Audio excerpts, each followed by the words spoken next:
And welcome back to the show. I'm Bill Tucker, filling in for Steve, who has the day off today and tomorrow as he celebrates the Jewish New Year of Rosh Hashanah.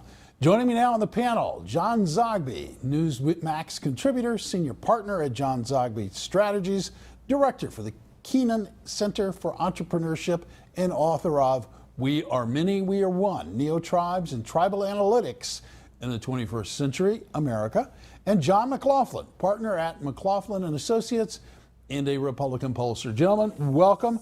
I have to start. Last week, as a lot of people wrote about, was a bad week for Donald Trump, and this week isn't starting off so well for him either, including a comment today from Michael Regean, his son. Michael tweeted out today that he said, in this world, my father would not support this kind of campaign. If this is what the Republican Party wants to leave us, Reagan is out. Nancy would vote for HRC. Nancy Reagan would be with her. John McLaughlin. We got two Johns, so this is going to be hard. Let's start with McLaughlin. What do you think about that tweet? Well, I worked for Reagan years ago, and I knew Nancy Reagan when she was alive. And, ironically, a lot of the negative stuff they're saying about Donald Trump, they said years ago about Reagan himself. Oh, he was a madman. He blew up the world. And Nancy was his biggest defender, and they overcame that. And they won. But, the difference was, I think over 30 years ago, there was certain things in politics that were in bounds.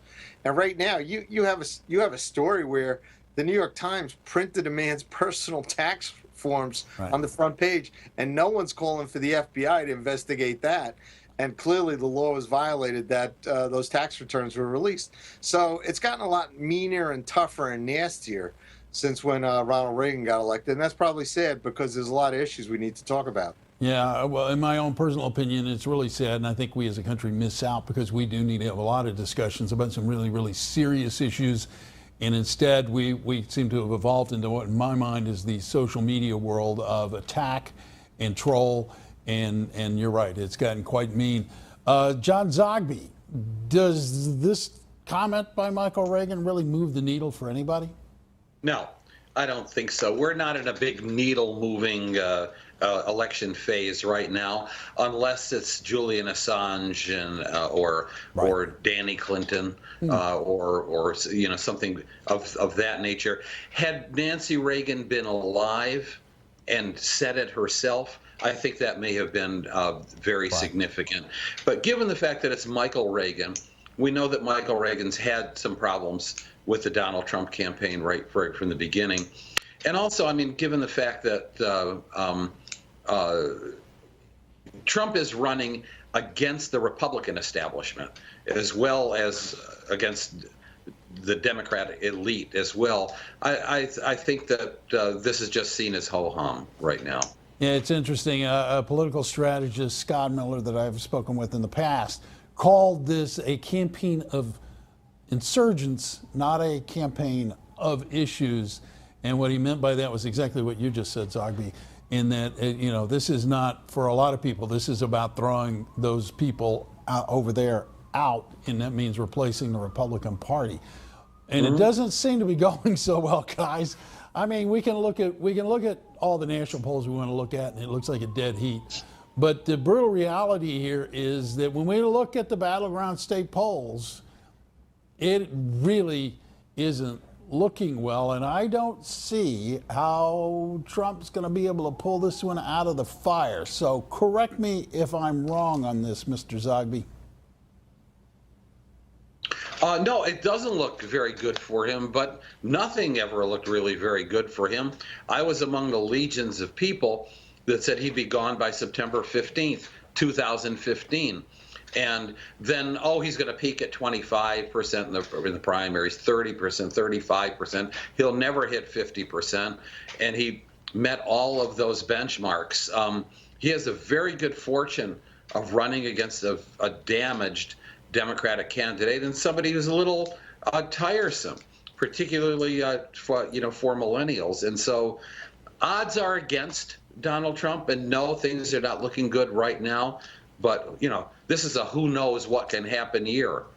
It's interesting. Let's take a look at the political poll that came out this morning on a national level shows that Hillary has, in fact, gained some of the momentum.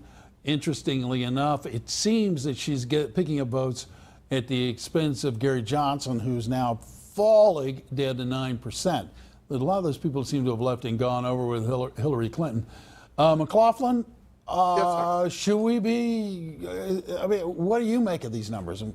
Well, in full disclosure, I am doing work for Trump, and I've been working for him for a while. But you know, the battleground states, when you talk about that, Hillary Clinton was well over 270 coming out of the Democrat convention. It was closing in on 300. And the ebb and flow of the campaign, she's back down to around 200. You have 13 states that are tossing. And some of them are the types that the Republicans don't normally win right now. Like Pennsylvania's within a couple points. Mm-hmm. And you can go to the Real Clear Politics average. It's there. You have Iowa going for Trump. You have Ohio decisively going for Trump, where the spinners, the Clinton spinners, are saying, well, maybe it's not a bellwether anymore. And there's a lot of states that are at dead heat. We've got 5 weeks to go. You've got a vice presidential debate coming up. You've got 2 presidential debates coming up. And ironically, Clinton is, in spite of her big spin machine, is stuck in the low 40s, as John mentioned. Mm-hmm. People don't want to vote for her. They know she's a crook. And if Trump gets back to the discipline that he had for the last few weeks where he was going ahead, if he has a good debate, good couple debates, he'll be the next president. Yeah, but that's a really big F, John. I mean, that's a huge F. No, people said that when he was debating for in the primaries. He was against 16 proven good Republican candidates, and he came out on top. And Hillary Clinton. But, you know, here's the thing that I hear. You know, I hear from Clinton supporters, oh, just wait till the last minute. And what's going to happen is people are going to come to their senses, come to grips with the reality that Donald Trump could be president, and then vote in revulsion against him. But what the Clinton people don't understand is that the very same thing is true about people who just can't stand Hillary Clinton. And that's why I think we're in this holding pattern. And look, John McLaughlin and John Zogby, we've been through 2000, 04, 08, 12. Those are all competitive elections, ebbs and flows. This needle, even with Clinton leading right now, this needle isn't moving all that much. And I know millennials are not going to vote for Donald Trump. But, you know, with Hillary polling 31% among millennials, almost as many saying today they'll vote for Gary Johnson, 15% for Jill Stein. Wow, who knows what's going to happen here? Well, then let me ask you this. If people aren't going to vote just because they're, you know, disgusted with the choices that they have, and these are the 2 most disliked presidential candidates that I've ever seen in my lifetime, is it possible we have a low voter turnout? And if we have a low voter turnout, typically, who does that favor? We'll start with John McLaughlin down in D.C. No, I think you'll have a high voter turnout, even with their negatives, and that's because it's the polls say it's close. And really what happened 4 years ago, Romney was ahead. And 93 million people chose not to vote who are eligible to vote because they drove up his negatives. I think this time around, you're going to have a lot of people come out and vote. And like John Zogby said, you may have some people voting for third-party candidates that don't normally happen. And the candidate who wins big battleground electoral states may do it by a point or two and not a majority. It may be a plurality of 46, 47% of the vote. So I think you're going to hit it for a close election and a big turnout. The other John. The other John. Well, you know, bottom line is, you know, John McLaughlin and I are in the business of predicting turnout models.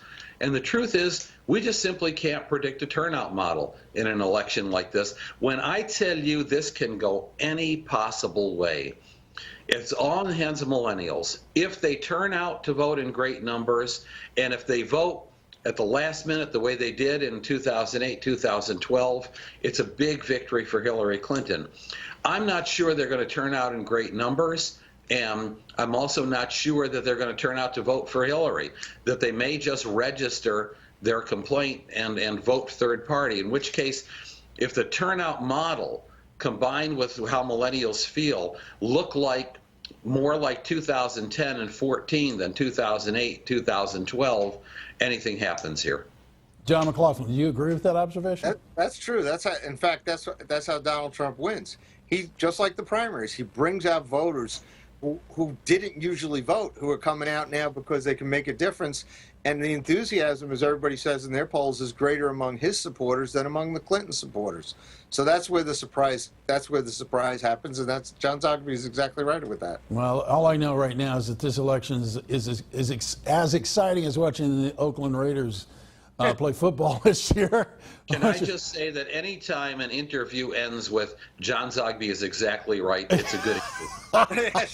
John Zogby and John McLaughlin, you're both right. Thank you very much. Thanks, and Bill. when we come back, former DOJ official Sidney Powell joins us. Don't go anywhere.